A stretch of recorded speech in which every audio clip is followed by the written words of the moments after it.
If you looked at the calendar recently, you can see that yesterday was the last day of June, which means that the Pride celebrations that lead to grown men and women being naked in front of our kids are over, right? Hello, my name is Admiral Rachel Levine, and I have the honor of being the Assistant Secretary for Health at the United States Department of Health and Human Services. Happy Pride. Happy Pride Month, and actually, let's declare it a summer of pride. Happy Summer of Pride. Come on. Facts over tracks, isn't that spitting slow, spitting fast? I could roast, I could gas, think I'm okay at last, but I don't know if that can erase all the past. Yes, you heard that right. Dick Levine has now declared from his throne that we will now have to suffer through a whole summer of pride. Why? I'll tell you. The LGBTIQCAPGNGFNBA is filled with people that want everyone to surround them and pay attention to them and tell them how awesome they are all year around. So this is the only thing that we can do for them. And this only leads them one step closer to a whole entire year of pride, as Joe Biden put it. But what is Pride, and what are they doing in our cities at these events? Well, these events offer a place where grown men and women can go around and ride a bike butt naked, or even have sex on the streets while children are present. How lovely. But, of course, as soon as you point this out, they get mad. It's kind of like the face tattoo syndrome, where you have a person with a face tattoo, and they get mad at you for pointing it out. The left knows what's going on at these events, but they don't want to admit it. These events are disgusting. Here's some footage of the most recent one. Celebrating the LGBTQ plus culture. It's bringing the community together. It's wonderful. We're going to bring our son, who's 8 months old. Boston takes pride in the weekend's family atmosphere. What does he say? Still different together. Adorable. It makes me sick to my stomach to watch, but here's some more.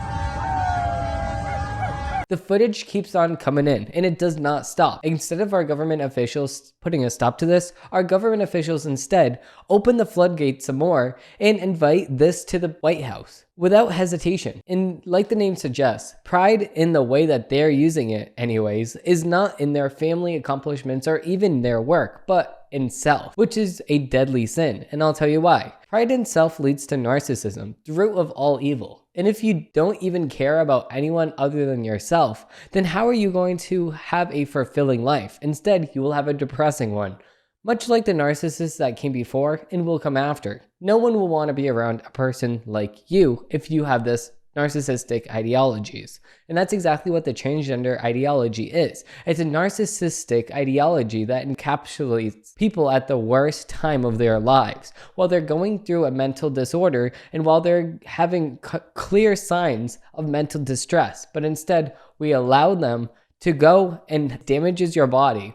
This is exactly why it encapsulates all of these depressed people, because they will already inflict self-harm on themselves. So this only furthers their self-harm on themselves, because this mutilates their body forever and ever. And there's no possible way of going back, because these are life-changing surgeries that change the way that your body operates for the rest of your life. With that being said, let's dig into the headlines of the week.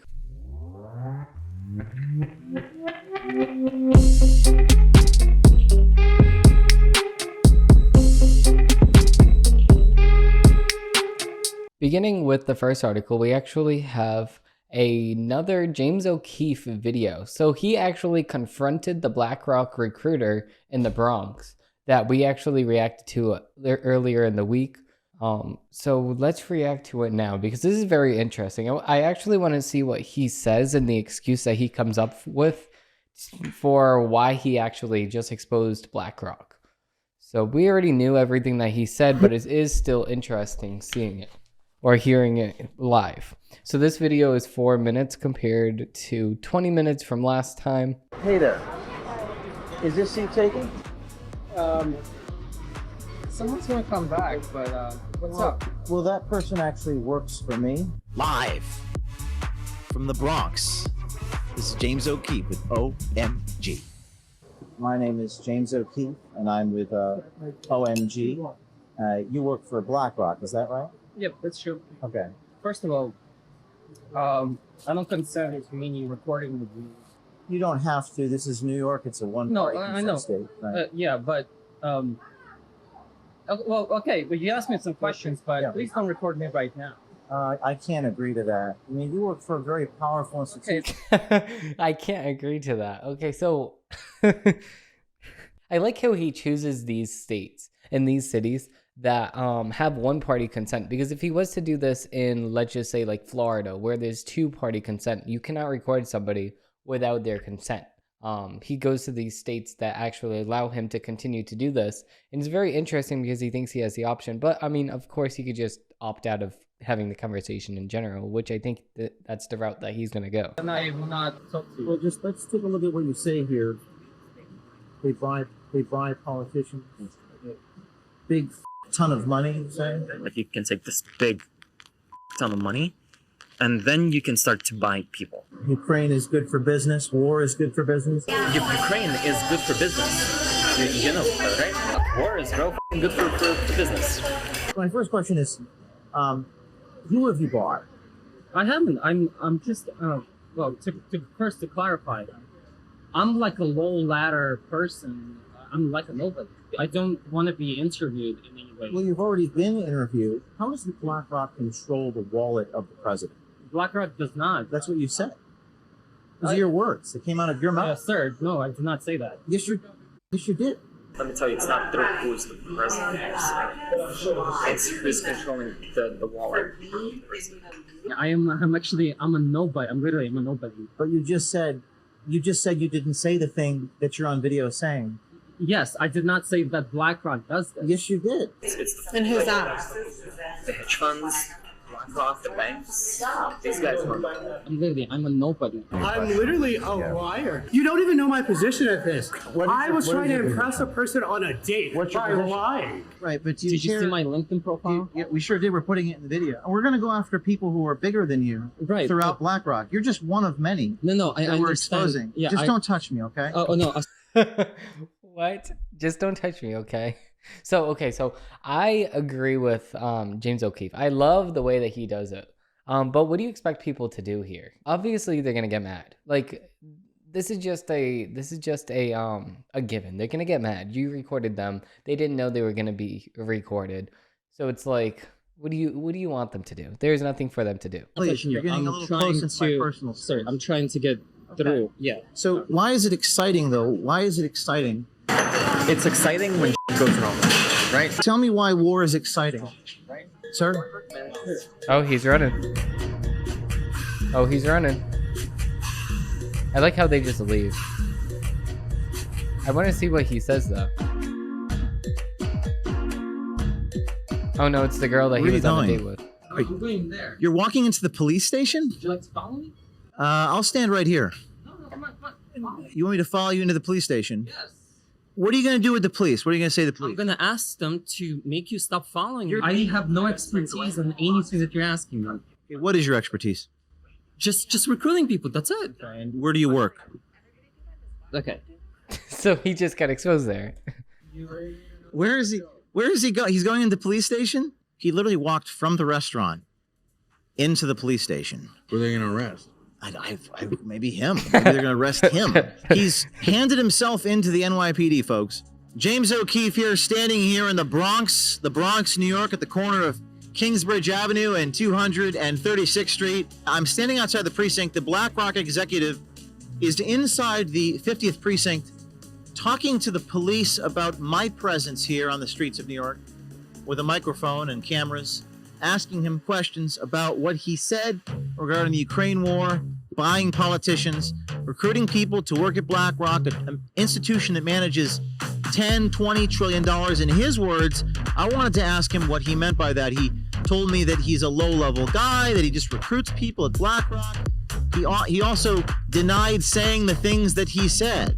He denied using the words that he used, suggested I was taking him out of context. I asked him what he meant by that. When he walked into the police station, the police kind of gave their shoulders a shrug, like, oh, it's journalists. Live from the Bronx, this is James O'Keefe with OMG.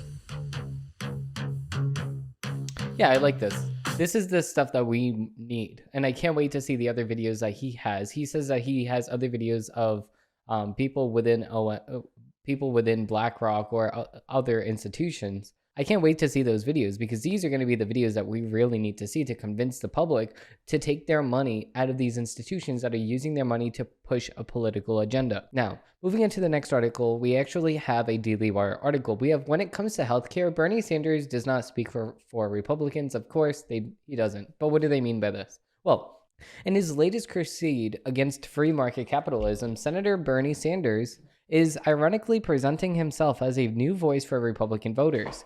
The man who spoke admiringly about how the dictator Fidel Castro governed Cuba and his healthcare system now thinks Republicans are and should be joining his side. This would be laughable if it wasn't taken seriously in many quarters. In this new PR campaign, Senator Sanders is claiming that Republican voters support his extreme agenda of breaking intellectual property protections, importing drugs from foreign countries, and worsening red tape by blocking any nominee that led a federal healthcare agency. Reality, however, couldn't be farther from the truth, and recent polling from the conservative consumer advocacy group Consumer Action for a Strong Economy, CASE, proves it. Last week, CASE released a national survey of right-leaning voters to ascertain their views of the American biotech industry. The poll found that the overwhelming majority of Republicans and Republican-leading independents support reducing red tape, reforming the tax code, and protecting intellectual property rights to make sure American biotech can keep the United States secure from China. And I completely agree. We should be making our phones, like the one that we have here, in our technology, like the remote I have here, or our remotes, our TVs that we have here. We should be making this stuff in America, not other countries, because when we make stuff in other countries, then the other country can just say, no, we're just not going to work with you anymore, and just stop shipping it to us altogether, which would make us very, very desperate for new technology, because we're not making it ourselves. But fortunately, they say, there are already bipartisan efforts in Congress underway that reflect these urgent priorities. Last Thursday, Republican California Rep. Michelle Steele and Democratic Illinois Rep. Brad Schumer introduced legislation that would bolster American supply chains and make the United States less reliant on the Chinese Communist Party for medical goods and services. Senator Tom Tillis and Senator Tom Carper has now introduced the Senate version of his bill. If Bernie Sanders actually cared at all about supporting the priorities of Republicans, he would be eagerly lending his support for this bill. In reality, his extreme agenda would make all these problems far worse. Republican voters are rightly fed up with many American corporations who have been persuaded to take sides on political issues, embracing many dangerous socialist ideas. However, the problem is that too many corporate leaders have embraced or have been bullied into standing by the outrageous agenda being peddled by the far-left politicians like Senator Sanders. It should go without saying that the answer to this problem is not more socialism from Senator Sanders. Of course, we already knew this. It's more capitalism, because like a lot of people say, if conservatives don't like the fact that we don't have healthcare, we go out and shop for one. If liberals find out that we don't have healthcare, then they force everybody else to pay for their healthcare. That should not be the thing. We need to be taxed less so we can have the ability to buy our own healthcare. Because if we weren't taxed at a high rate, especially in the state that I live in, then we would be able to pay for our own healthcare. But of course, we're taxed very, very high, so we can afford a public healthcare situation, which is disgusting. No,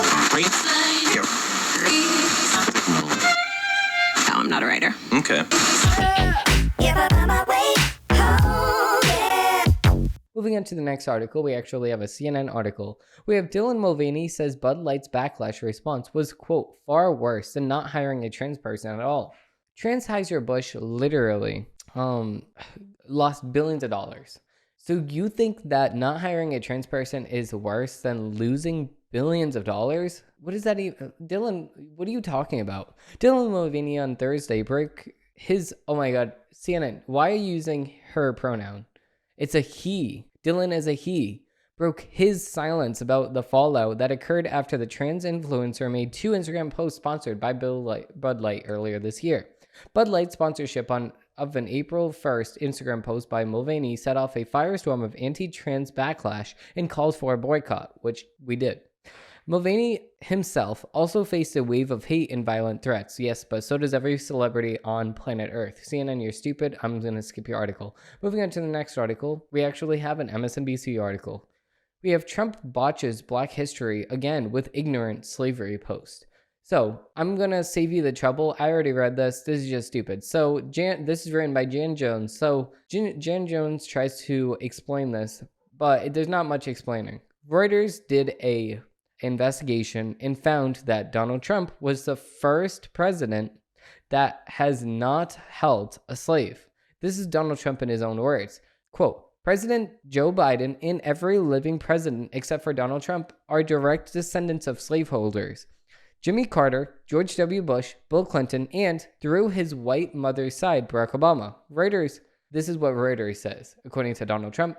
I hope that every African American in our country is reading this right now. Remember. Now, this is according to MSNBC, Jan Jones. Now, we know from Trump's Frederick Douglass fiasco that he is an untrustworthy teacher of Black history, and I'm certain every African American won't be visiting his social media site, but on their behalf, this African American did, and I have some thoughts.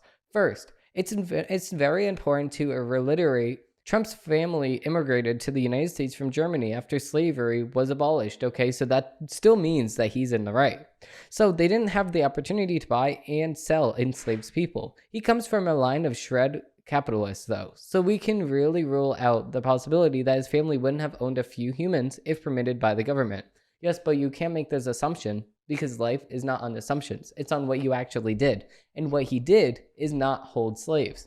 And then here's the obvious point. To anyone who understands history, at least, that's one slaveholding lineage doesn't necessarily mean the person is a beneficiary of slavery. Many Black people have slaveholders in their lineage because many white plantation owners raped and enslaved women and fathered children whom they raised as slaves.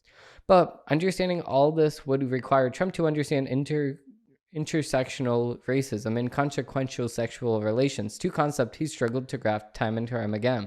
Yes, but what you're struggling to grasp is the reality of the fact that he did not hold slaves, but George W. Bush did, Jimmy Carter did, Bill Clinton did, and Barack Obama's wife did. So it's like, what are you talking about? Do you not know the facts on this? Because Jan Jones, you're showing that you don't even understand basic English, because this is in basic English. So if you can't understand English, don't be a writer. Moving into the next article, we actually have a Daily Wire article. We have Hunter Biden agrees to give daughter some of his paintings in settlement. So let me get this straight. So his daughter that he ignored for years and years on end, he's now accepting that she exists by giving her one of his shitty paintings. What if my father ignored me for all of my life and then decided to give me one of his paintings? I would slap him in the face, because how dare you not accept the reality that I am your daughter and then give me one of your paintings, and you're not even a good painter. If anybody saw Hunter Biden's painting, then you can see that it's very ugly. Like, what even is this? Hunter Biden is not. Hunter Biden. See, there's something called objective beauty, and this is not objective beauty. It's just, it looks like a kindergartner just sprayed stuff that they just ate on the piece of paper. And then now they're saying experts say that it's good. Well, it doesn't matter what experts say, because it's not good. So it's just stupid. Moving into the next article, we actually have another Daily Wire article. We're flying through these articles. Wait, did we already read both of them? There's no way we've read. I guess I only picked out one. Moving on to the next article, we actually have a dagger in our back. Leftists freak out after the Supreme Court overturns affirmative action in college admissions. Leftist politicians and pundits expressed rage on Thursday after a landmark Supreme Court decision was released that struck down the race-based admission policies of Harvard and the University of North Carolina. In a 6-3 decision, the Supreme Court ruled that the race-based admissions programs at the schools violate the Equal Protection Clause of the 14th Amendment, drawing the ire of predominant Democrat politicians and leftist commentators. Former House Speaker Rep. Nancy Pelosi said that the ruling diminished hard-fought progress for racial justice. Okay, so you think racial justice is you accepting black people just because they're black, and you denying white people because they're just white. How is that racial justice? That's not just. That's unjust. That's not fair. How do you call that fair? If you did great, even on the aspect of Asians, they discriminate based off of you if you're Asian because they're like, oh no, there's too many Asians in this college. We need more black people. It doesn't matter. If you have all white people in a college or all black people in a college or all Asian people or Hispanic people, it doesn't matter what kind of people you have at the college. All that matters is that you have people in the college. And if a lower number of a certain category of people get accepted to that college, then that's an indication of the certain group of people working harder than these other groups of people. So it's just despicable that we make excuses and we tell black people that they cannot work as hard as a white person. So we give them this edge over the top and we just push them over. And then by the time they get into Harvard, they fail the classes because they're not ready. They got accepted at a lower level than the rest of them. And that's not right. Moving into the next article, we actually have a Breitbart article. We have Biden awkwardly walks off MSNBC set while he's still live on air. Let's watch this. And this is kind of funny. So this is something because I watched this before. I was very curious. I couldn't wait till the show. There's going to come a moment when they're going to be able to break. And by the way, remember when I said we could still do bipartisan things? They said they couldn't do it. Well, we didn't get a lot, but we got a lot of bipartisan things done. And now they're running on your bipartisan accomplishment. I think that's a sign. Like I said, I'm going to be down there congratulating you. I said I'd be a president for every American, whether they voted for me or not. Well, and the ones that didn't vote for your bills but run on them. That's right. Mr. President, thank you. Thank you. Thank you very much. I appreciate it's great to have you. Thank you. So I guess that she doesn't have to get up to shake the hand of the President of the United States. And the President of the United States can just walk off. Don't go anywhere. It's very exciting. Oh, the ice cream truck is here. And my diaper needs to be changed. Oh, my diaper. So it's just stupid. Why do you get up in the middle of an interview, wait till the cameras are off, and then get off the stage? If I was interviewing somebody right here, then I would wait until I shut off the cameras, and then we get up together because they stay here on set until we shut off the cameras. You don't just walk off the stage. That's weird. It's very awkward. Moving into the next article, we actually have a Federalist article. We have the Supreme Court rules race-based college admissions violate the 14th Amendment, ending affirmative action. In a 6-3 decision, the United States Supreme Court ruled on Thursday that Harvard University and the University of North Carolina violated the 14th Amendment by considering applicants' race during the admissions process. The decision effectively ends affirmative action policies for institutions of higher education. Because Harvard and UNC's admissions programs lack significantly focused and measurable objectives, warranting the use of race, unavoidably employ race in a negative manner, involve racial stereotyping, and lack meaningful endpoints, those admission programs cannot be reconciled with the guarantees of Equal Protection Clause. Chief Justice John Roberts wrote, "Many universities have for too long wrongly concluded that the touchstone of an individual identity is not college challenges-based, skills-based, or lessons learned, but the color of their skin. The nation's constitutional history does not tolerate that choice." Roberts' majority opinion was joined by Justice Clarence Thomas, Samuel Alito, Neil Gorsuch, Brett Kavanaugh, and Amy Coney Barrett, while Justices Sonia Sotomayor and Elena Kagan dissented in both cases. Justice K.J. Brown and Jackson dissented in the Uno case, but recursed herself in the Harvard case. Thursday's decision involves a nonprofit known as a Students for Fair Admissions, SFFA, which filed lawsuits alleging that Harvard and UNC's race-based admissions policies violate provisions in the 1964 Civil Rights Act and the 14th Amendment's Equal Protection Clause.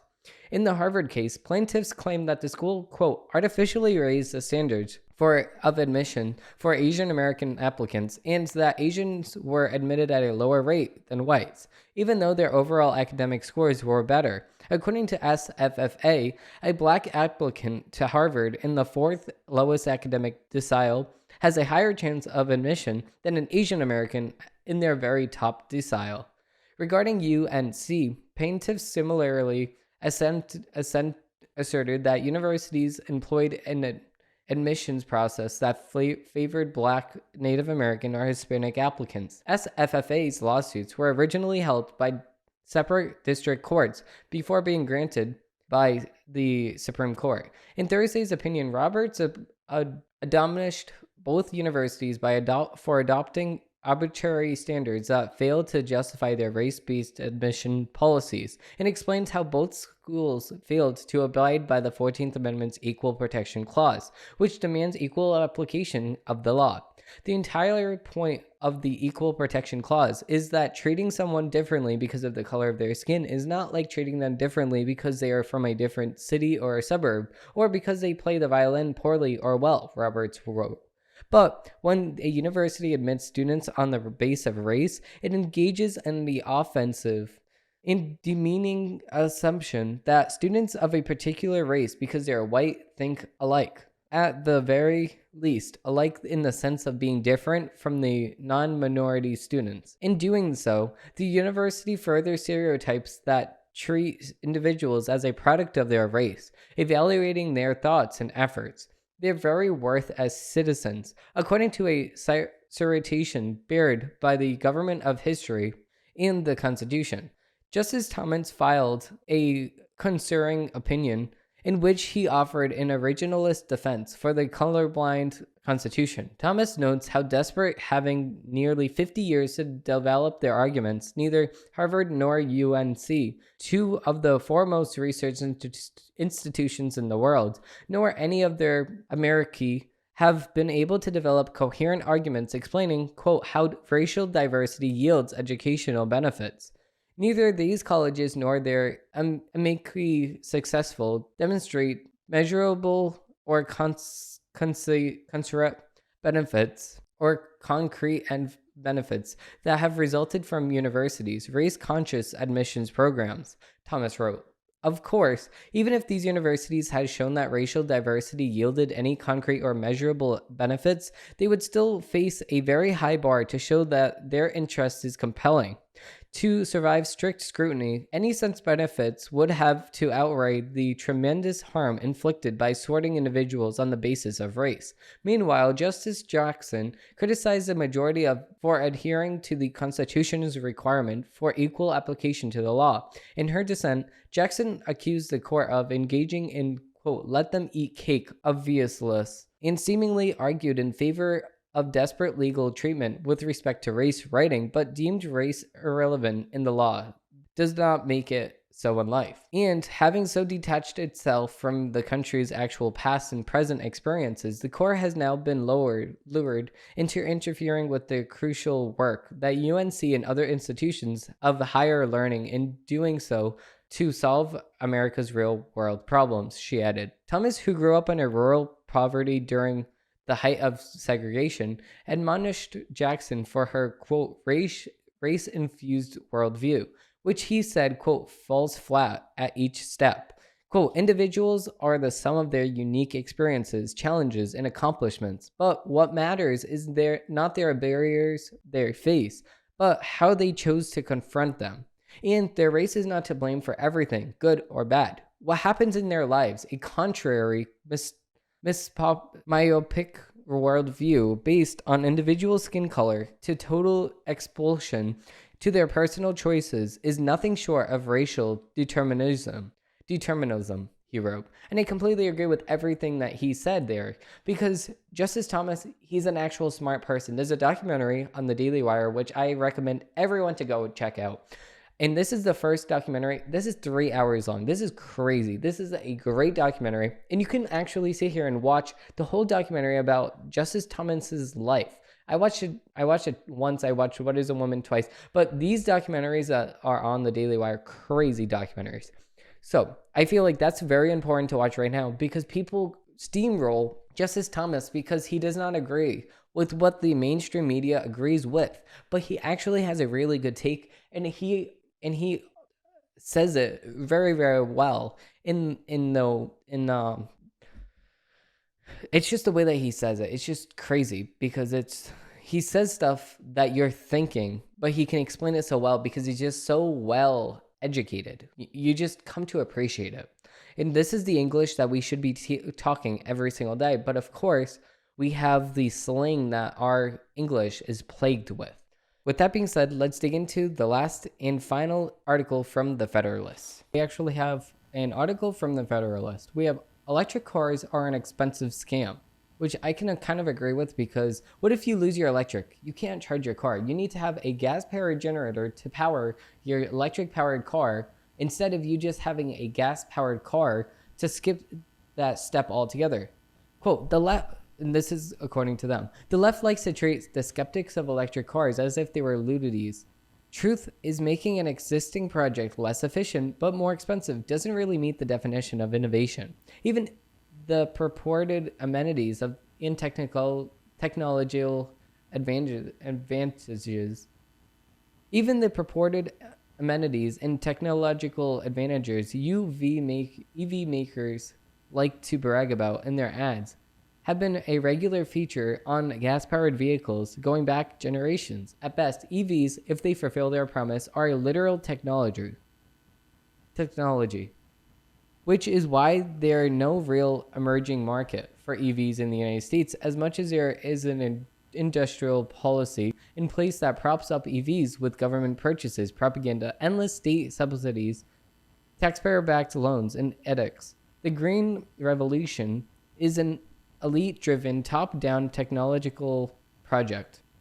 And it's increasingly clear that the only reason giant rent-seeking car makers are so heavily invested in the EV development is the government is promising to artificially limit the production of gas-powered cars. In March, Joe Biden signed an executive order to, quote, set a target for half of all new vehicles sold in 2030 to be zero emission. California claims it's banning combustion engines in all new cars in about 10 years. So car makers adopt business models to deal with these distorted initiatives in convoluted theoretical markets of the future. In today's real-world economy, though, Ford announced this week that it was firing at least 1,000 employees, many of them white-collar workers on the EV side. Ford's projects is going to lose $3 billion on the electric vehicles in 2023, bringing its EV losses to $5.1 billion over the next 2 years. In 2021, Ford reportedly lost $34,000 on every EV it made. This year, it was losing more than $58,000 on every EV made. In a normal world, Ford would be drastically scaling back EVs production, not expanding it. Remember, the next time that we need to bail out Detroit. Then again, we're already bailing them out. I suppose last week, the United States Energy Department lent Ford, again, a company that loses tens of thousands of dollars on every EV it sells, another $9.2 billion in taxpayer dollars for a South Korean battery project. One emergence no sane bank would do. The cost of EV batteries have gone up, not down, over the past few years. Ford says these frontline losses are part of a startup mentality. Quote, we're pretending EVs are a new idea rather than an inferior one, but scaremongering about climate and misplaced romanticizing of manufacturer jobs have softened up the public of this kind of waste. In the Satanist utopian vision, highly paid union workers will be grabbing their lunch pals and biking over to the local solar panel factory or EV production line in toiling there for the common good. In the real world, there is a lordsome in 2019. after GM, which also loses money on every EV sold, shut down a plant in Lodestrom, Ohio. Then President Donald Trump made a deal of publicly pressuring the auto giant to rectify the situation. So CEO Mary Barrow lent Nordstrom Motors a new EV outfit, $40 million outfit to the plant. Ohio also gave the company another $60 million. You may remember the widespread glowing coverage of Nordstrom after Joe Biden signed his Buy American executive order promising to replace all the entire United States federal fleet with EVs. Nordstrom stock shot up. But by the start of this year, Nordstrom has manufactured 31 vehicles total. 6 had been sold to actual consumers, but to be fair, 5 would be recalled, following a recall of 19. The stock was trading at barely $1. Tech funding giant Foxconn was pulling its $170 million after this week the company filed for bankruptcy. Without massive state help, EVs are the niche market for the rich virtue signalers, and come to think of it, it's sort of what they want. It's sort of what they are now. Even with the help, a recent University of California at Berkeley study found that 90% of tax credits for electric cars go to people in the top income bracket. Most EVs are brought by high earners who like the look and feel of Tesla, and that's fine. I don't want to stop anyone from owning a car they prefer, but I just don't want to help pay for it, really. Why would a middle-class family shun a perfectly good gas-powered car that can be fueled most of the time cheaply and driven virtually any distance in any environment at any time of the year? We don't need lithium. We need the most efficient, affordable, portable, and use of energy form of energy. We have centuries worth of it waiting in the ground. Climate alarmists might believe EVs are necessary to save the planet. That's fine, using their standard. However, a bike is an innovation because even on their terms, the usefulness of EVs is highly debatable. Most of the energy that powers them is derived by fossil fuels. The manufacturing of EVs is negligible, a positive benefit for the environment, if any. And the fact is that EVs were more efficient and saved us money.